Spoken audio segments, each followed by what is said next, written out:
UFC 309 is upon us. Jon Jones versus Stipe Miocic. Welcome to Heavy Bag Heroes.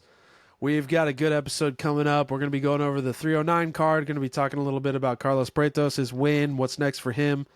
And then, yeah, I think that's about it. But we had to go through some news and updates. Probably the biggest news is that this weekend, Friday night, Mike Tyson versus Jake Paul. What a wild thing. What a wild thing that has come about. That Mike Tyson, 58 years old, I think, is going to be fighting 28-year-old Jake Paul, who, in their right mind, in Mike Tyson's camp, probably Mike Tyson, is allowing him to do this. Like, I love Mike Tyson. I think he's had a great legacy. But for him to go out and get flatlined by Jake Paul, which is a very real possibility, I don't know why you would do that. Other than this is an insane money. Either this is an insane money grab. Mike Tyson actually thinks he can do it, which he probably can. I'm not going to lie. He probably can. After watching some of his clips on YouTube of him training, he might be able to do it. But it's like he has the opportunity to do the funniest thing ever, and that's flatline Jake Paul. And that would be the funniest, most poetic thing to probably ever happen. I don't know. This is like a lose-lose for Jake Paul. It's a win-lose for Mike Tyson. Like, he gets knocked out. It's just like, oh, why did you do that? Why did you do that? But if he knocks out Jake Paul, it's going to be the biggest story in combat sports history, probably. If Jake knocks him out, we're all going to hate him. If he gets knocked out, we're all going to clown him. So I don't understand why he's doing this. I get it, and I don't get it. Oh, it's the biggest fight in history. I'm going to be fighting Mike Tyson. Well, I'm just like, you can't celebrate this win. He's 58 years old. 58 years old. Mike Tyson's been doing DMT for like 20 years straight. Like, Jake Paul was 8 years old when Mike Tyson started doing DMT. I don't know. His mind is all over the place, but I will say I watched their interview. I watched part of their interview today for the Most Valuable Productions, and Jake really feeds off of being humorous towards his opponent and kind of saying outlandish things just to, like, I don't want to say like get in his opponent's head, but like it's just a little humorous, and people, like, his opponents like catch on and are like, dude, you're just being ridiculous. And like Jake said some like kind of outlandish things to Tyson in this interview, and Tyson was just like locked in and was like, that's a wild imagination you have. You're quite the dreamer, aren't you? Like, just wasn't really picking up on like the ha ha ha, that's so funny, you think you're going to do that. It just like Mike Tyson was like, oh, you're being dead serious when you say that. So I'm going to respond to this by being also dead serious. So it was just kind of funny to see that, like, he couldn't pick up on it. Probably because he's old and his brain is fried from weed and DMT. Love you, Mike Tyson. I would love to have you on the podcast. But Jake Paul, man, I know you're probably watching this. We're a huge network over here at Heavy Bag Heroes, the number one heavy bag show on Spotify, YouTube, Apple playlists, Apple Podcasts, whatever. I don't know, man. I don't know if you can celebrate this one if you win it. It's just gonna like kind of feel bad. I'm not gonna lie. It's gonna feel bad. Like if you knock Mike Tyson out, I don't know how you can stand up on the rings and be like, oh yeah, big win. I trained for this. Like, I would just feel sad about what I just did if I just knocked out Mike Tyson. So enough of that. Really, the main event, I'd say the real main event, is Katie Taylor versus Amanda Serrano. I'm really excited for this one. They had the first fight on one of Jake's undercards. No, actually, I think that was a main event, now that I think back to it. Really close fight. I think it was like a split decision. So, and that was the first time I personally have ever seen Katie Taylor have such a close fight like that. So, it'll be really fun to watch. I really like Katie Taylor a lot. She's been a beast in the women's boxing category for a long time. A buddy of mine a long time ago, put me on to Ross Trains, and he is Katie Taylor's boxing and I guess just training coach. But he is just like, his training style is wild. Like, it's like, I don't know why, it's just like super inspiring when you see the stuff he does. A lot of body weight work, just like a freak in the gym, doing crazy core work, arm work, like pull-ups, push-ups, just wild stuff. Wild stuff. I think his Instagram handle is like Ross Trains. Really cool guy too. Just a very cool guy. Really hard worker. Really hard work ethic. Based on his Instagram, that's what everyone wants to look like. So, really excited for that fight. Very excited for that fight.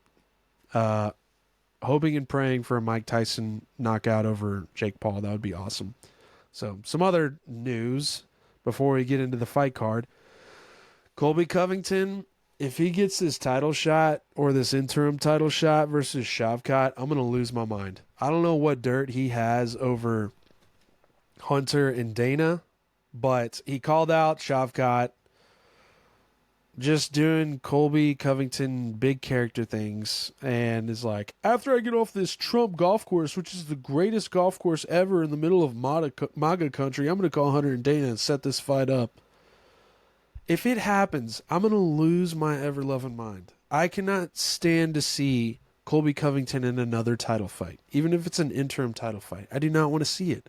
I do not want to see it. They're like so many other fights he can make. Although I would love to see Shavkat kill him, which he would. Shavkat would murder Colby Covington and send him down to the prelims. It would be awesome. But so ridiculous.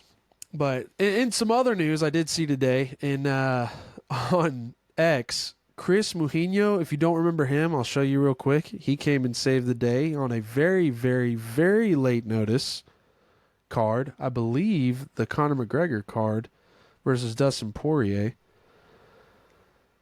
Now, if you remember this guy, his face looked absolutely horrible after fighting Sean O'Malley on incredibly late notice. I think the odds were like plus 6,000 to minus 1 billion.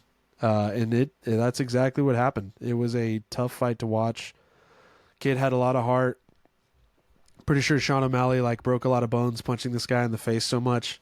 So, reason I bring him up, I didn't even get into the news of that. He is currently, ever since he got released from the UFC, he's 5-0. And I just watched his last TKO highlight on X, and it would be so awesome to see him come back and get into the UFC and just start beating people up. That would be an incredible story arc. Would be really cool. Some feel-good news to throw out there for you. Let's see. And then I just have this one edit on X that I need to show you guys. This just cracked me up. I just love what the edits guys come up with for UFC fighters. My label 10K in capital for always supporting me. And of course, God. Without God, none of this would be possible. Shout out to Bronx. Shout out to Bronx. Shout out to Bronx. É do Brasil. Vai pegar. Vai pegar. Shows the Bronx! Oh, this gets me so hyped!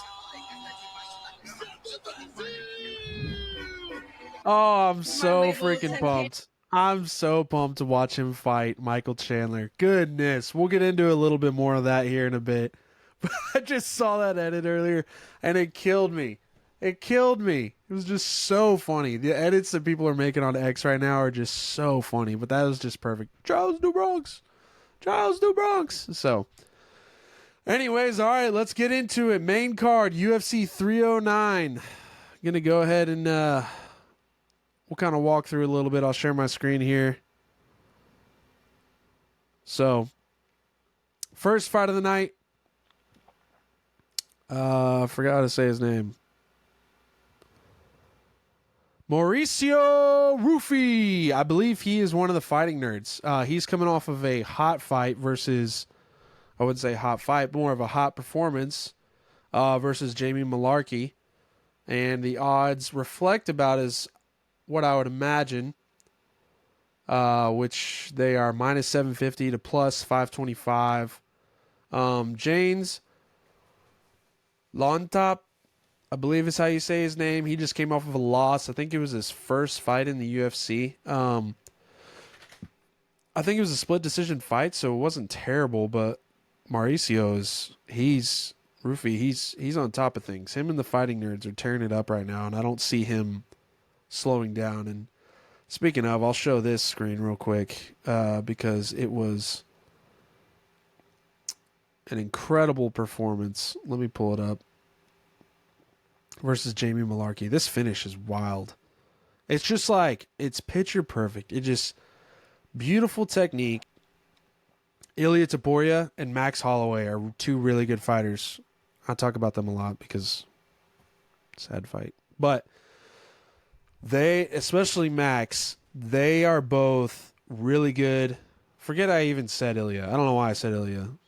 I hate that guy right now. Max is really good at stuff like that, where get into a big exchange like that, something big happens, and as his opponent is kind of recovering, thinking that the exchange is over and they're going to reset, right back on him. And that's one of the reasons I think Max is so good and gets so much volume, is because of moments like that. And so when guys start learning that, like Rufy here, it makes a huge difference. It is a game changer in the fight because these guys let their guard down. Like Malarkey let his guard down just for like 1 second or less, and because he just got hit with a pretty big bomb right on the top of the head, and Rufy just like planted his foot, got right back on him while he was taking some time off. So gonna be a really good fight. It's a lightweight fight. I just recently, someone on Twitter asked, I think Dovey MMA, love that guy, recently asked, like, what's the best division to watch? I will die on the hill of lightweight. I think lightweight, there's some really good, like very, very close contenders with lightweight. But I feel like every time I'm like piddling around the house while I got the prelims on for whatever fight, even if it's a fight night prelim, and I'm like, whoa, these two fighters are getting after it. Like, goodness, these boys are going crazy. Every time on the bottom it says lightweight fight. And there are just so many good fighters in the lightweight division. I talked a lot about the rankings last week. So many good fighters in the lightweight division. So I think this is going to be a really good fight. I'm really excited to watch it. The Fighting Nerds are keeping a great streak going alive. Yeah, I think it's probably going to be like a first or second round knockout, if I'm going to be honest. I don't really know much about James Alon Top. I think that, let's go to his record here. I don't think he won one fight, Dana White Contender Series, lost his next fight in the first round to rear naked choke, and then lost split decision versus I can't even say that name. It's one of those like Swedish names or something. So, not a super great performance in the UFC, while Rufy he's 2-0 in the UFC, both knockouts. His first fight was in the third round, and then Jamie Malarkey was in the first round. Oh, wow, I did not realize that. Yeah, so that's going to be a really good fight. Really excited about that. Then we've got Karine Silva versus Viviane Araujo, I believe. Karine is undefeated in the UFC, has only seen a decision fight once. Overall, she's 18-4 in her professional career, but in the UFC, first fight, second round, guillotine choke. Second fight, first round, Darce choke. Third fight, first round submission. Fourth fight, first round submission. And then 1, 2, 3, 4, fifth fight, I don't even know where I'm at right now, went to decision, and she goodness, she got 5 takedowns in that fight. So I think she's a Brazilian Jiu-Jitsu specialist. Obviously, a lot of submission finishes there. So looking really good. I'm going to stay on the hype train. I think she's probably going to get the win here. There are no odds matched up here. Viviane has been in the UFC for a while. She's number 9 versus number 11. Viviane, her most notorious loss probably is Alexa Grasso. She's got a very sporadic schedule or record in the UFC. So lots of, actually all of them but one. Her very first fight in the UFC was a TKO with 48 seconds remaining in the fight, and then the rest of them have been unanimous decisions. Losses or wins. So she's coming off of a loss versus Natalia Silva. So I think Karine Silva is probably going to take it. Submission. Even though, I mean, Viviane hasn't been submitted. But no odds there. I have to imagine she's coming up. She's undefeated in the UFC. That's going to be a pretty good fight to watch. And then now we get into the good stuff. Not the those weren't good. Actually, I'm really excited for the Rufy fight. Mauricio Rufy fight. We got Bo Nickel versus Paul Craig, -1,000, +650. I watched the Embedded series today. It's Monday, so it would have been the first Embedded series vlog that came out. And Paul Craig was hitting mitts, and he looked really good. Both physically, his physical stature is pretty insane. He's got a crazy physique, but also just hitting the pads, he looked really good. I'm excited for this one. Like I think I said last week, this is kind of what they do with these guys who are just like absolutely dominant. They give them a couple of cans to get them started, and then they throw like one kind of big name, if you will, to like the above casual fan. Like I would say the above casual fan knows who Paul Craig is. He's the guy that broke Jamal Hill's arm in way back when, before Jamal Hill became champion. But they give these guys like kind of a bigger name, but usually they're kind of on the backside. Like I don't know what Paul Craig. Let's look at Paul Craig's career here. Because I think he's on a 2-fight losing streak.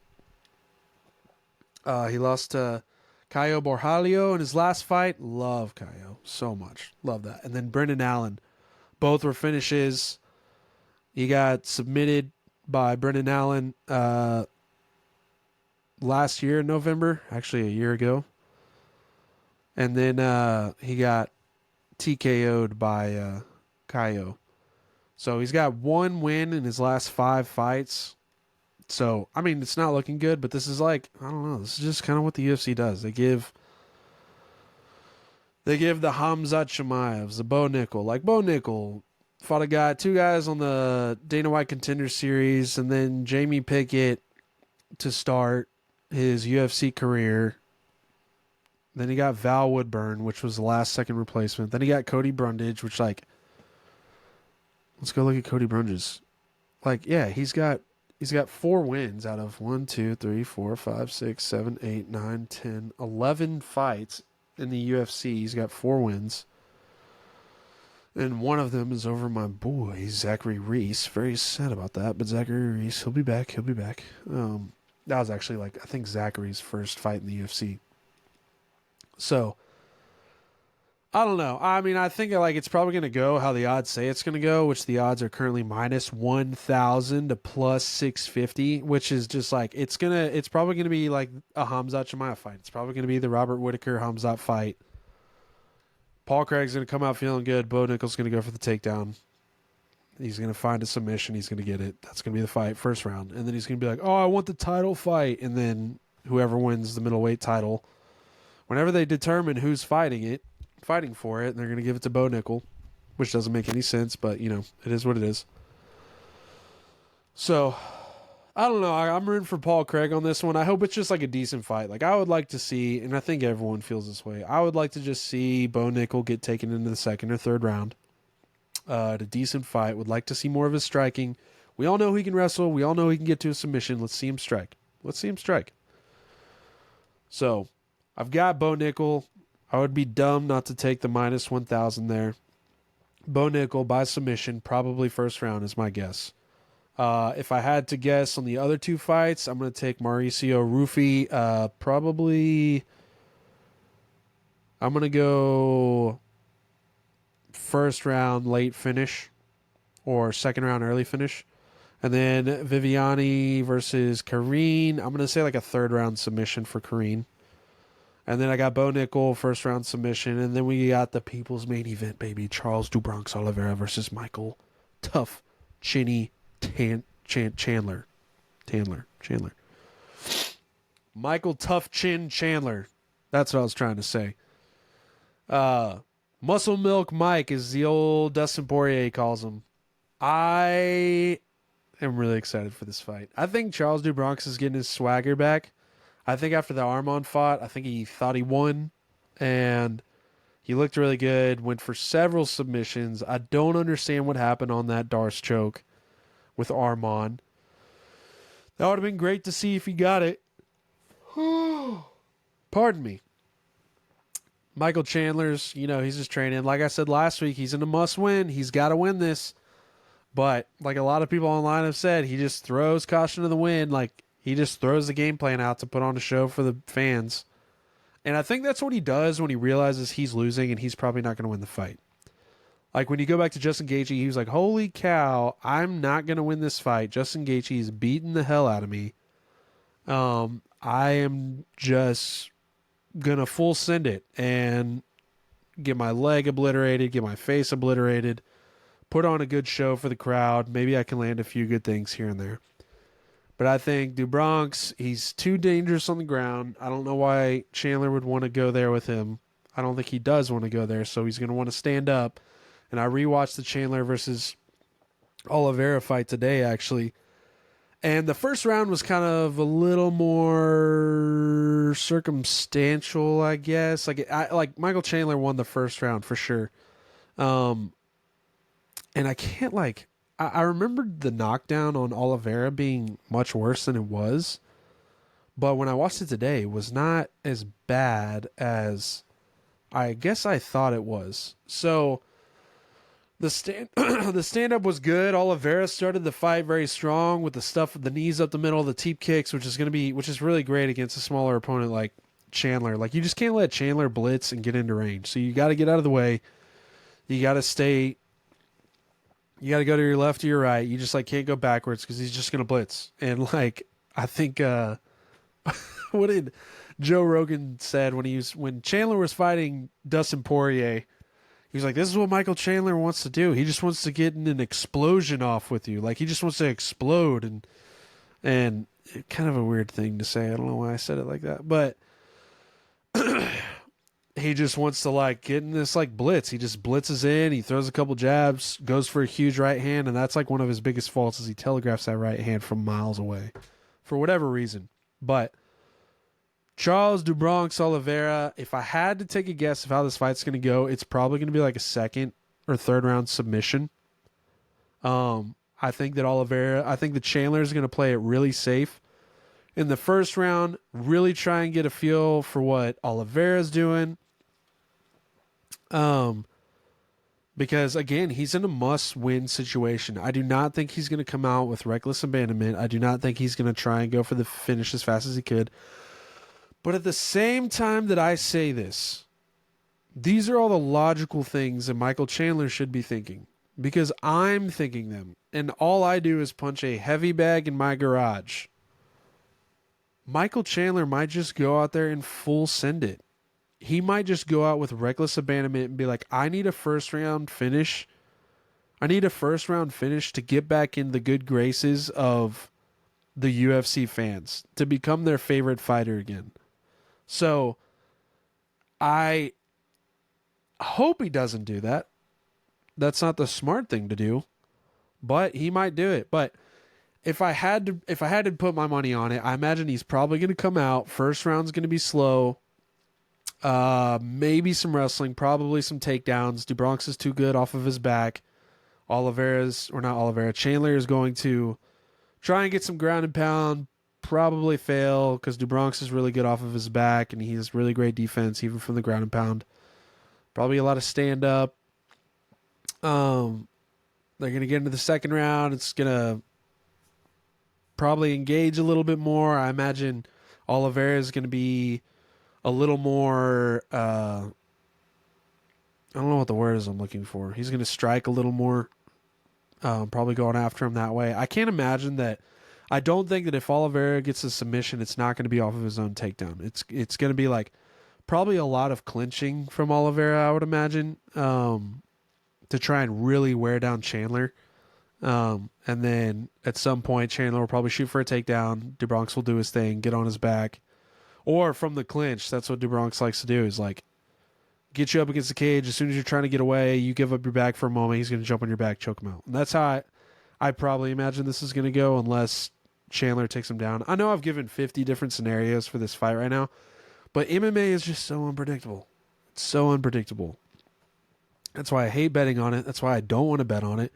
But if I'm just going to say it, I'm just going to give you something right now. If I had to put my money on it, I'm going to take a Charles Oliveira late second round, early third round. Maybe not early third round, but I'm going to say late second round submission. That's what I'm going for. So far, I've gone for every favorite in this fight. On this fight card. And then we get to the piece de resistance.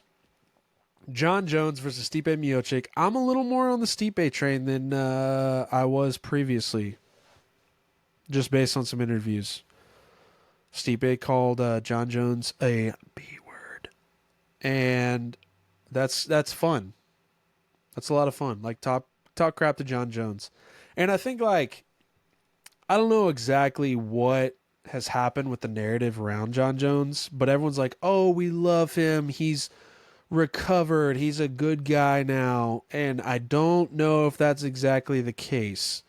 Like he was a piece of crap human. No offense, Jon, but you weren't a good guy.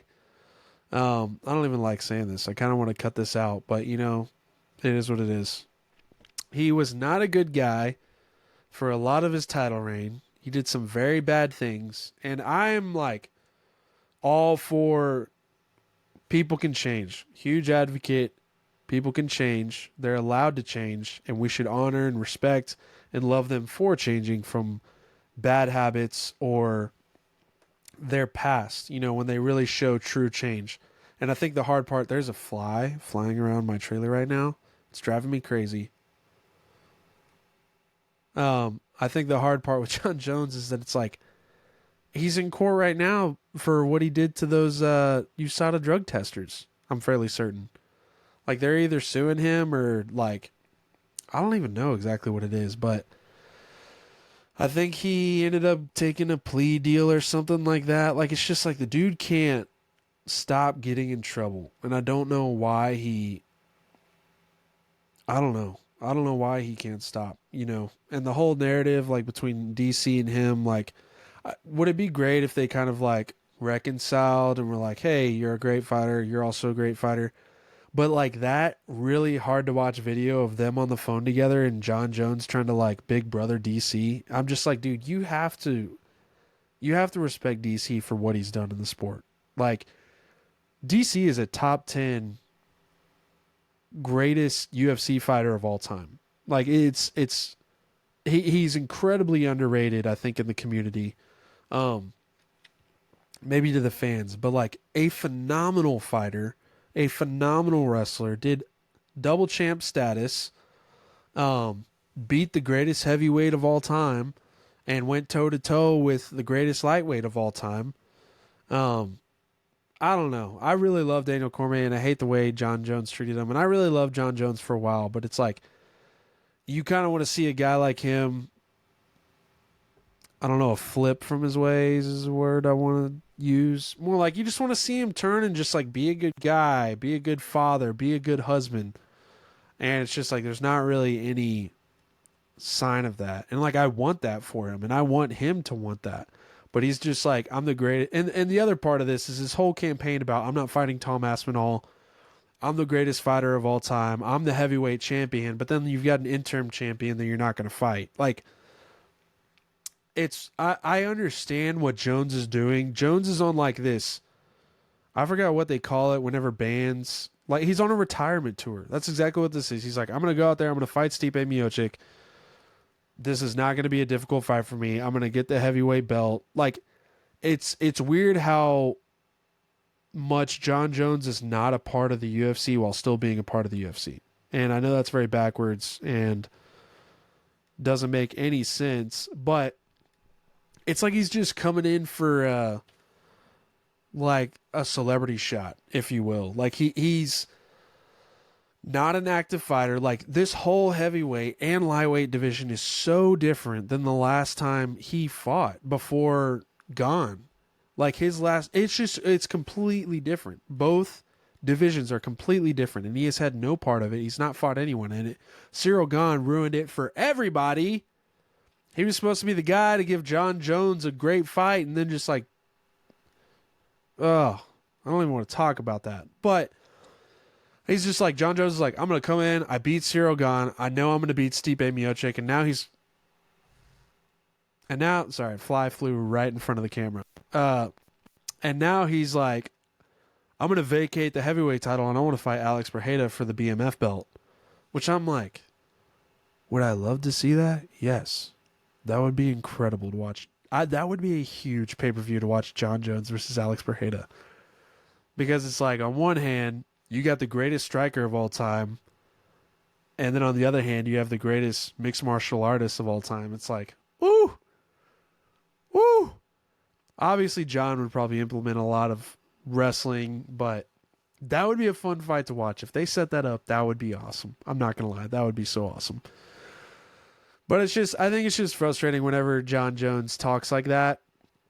Him or Stipe. It's like, y'all haven't been around in years. What are you talking about? Like, Jon Jones has not fought anyone in the heavyweight division besides Cyril Gane, but he's like, I'm the greatest heavyweight of all time.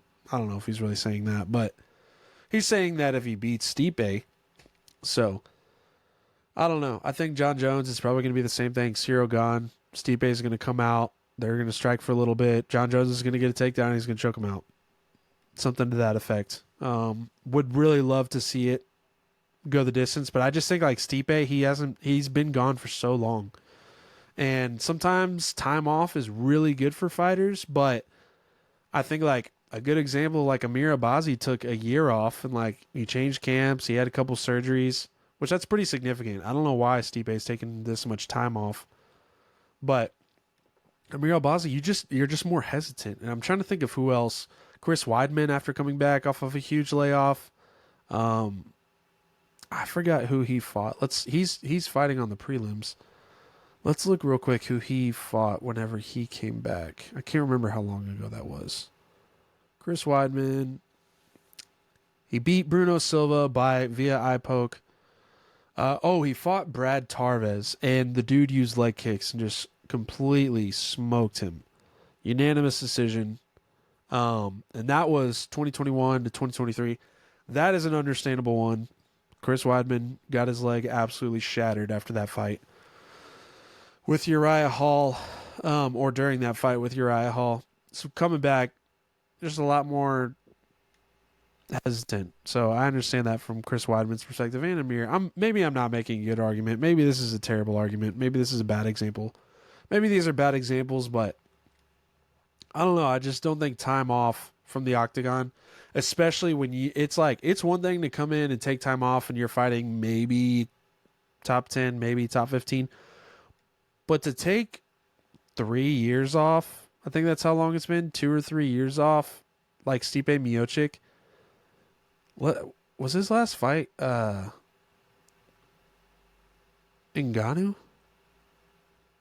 Yeah, so he fought Ngannou in 2021. So it's been 3 years. 3 years since his last fight. He got KO'd viciously by the hardest hitting dude that's ever graced MMA. And now he's coming back and is fighting the greatest fighter of all time. There's going to be some hesitancy there. Like, I think that there's just like how do you know what you're capable of if you are not fighting guys in the top 10, if you are not consistently performing in the UFC? I just don't know how you go from so much time off to fighting the greatest fighter of all time and not have a little bit of fear or be a little scared, especially if you're not testing yourself versus any of the current heavyweights. It would be one thing if Stipe has been fighting like top 5 guys, top 10 guys, winning some, losing some, and then Jon comes up and is like, I want Stipe Miocic. But I don't know. I just don't know how you take that time off and you come back and you win this fight. I just don't see it happening. But you never know. Maybe it's been the greatest thing ever. Maybe Stipe just truly is not afraid of anything. So, Jon Jones, Stipe Miocic, it's going to be a first round finish. That's my prediction. Probably submission or TKO. I don't know if Stipe is. I don't know if he's got that dog in him anymore. Jon Jones, I think he's Jon Jones. He's going to do what Jon Jones does. He's beating people up outside of the UFC. He's always ready. So, going to be a pretty exciting fight. Really, I'm actually really excited for this card. After kind of reviewing it a little bit more, the main card's really good. Prelims got some good stuff on it. Chris Weidman versus Eric Anders. Eric with a Y. Jim Miller versus Damon Jackson. Damon Jackson, shout out, new haircut. And then the bantamweight prelim main event, Jonathan Martinez versus Marcus McGee. Minus 105 to minus 115. So that's going to be a close fight. That is going to be a close fight. So really excited for UFC 309, November 16th, 9 p.m., Madison Square Garden. I'm pretty pumped. So, and then we got the Tyson versus Paul fight. So we'll see what happens. Hopefully some good comes out of it. Hopefully we get kind of our picks. I just really want to see Charles back in the title contention again. That'd be great. Michael Chandler, you ruined your opportunity. You ruined your credit in the UFC whenever you decided to wait for Conor so long. So kudos to him. Number 7 versus number 2. But I think DuBronx is going to pull it off. So thanks for watching. Appreciate it. We'll probably be back next week doing a recap of UFC 309. Hopefully some better news than our last pay-per-view recap. So thanks for watching.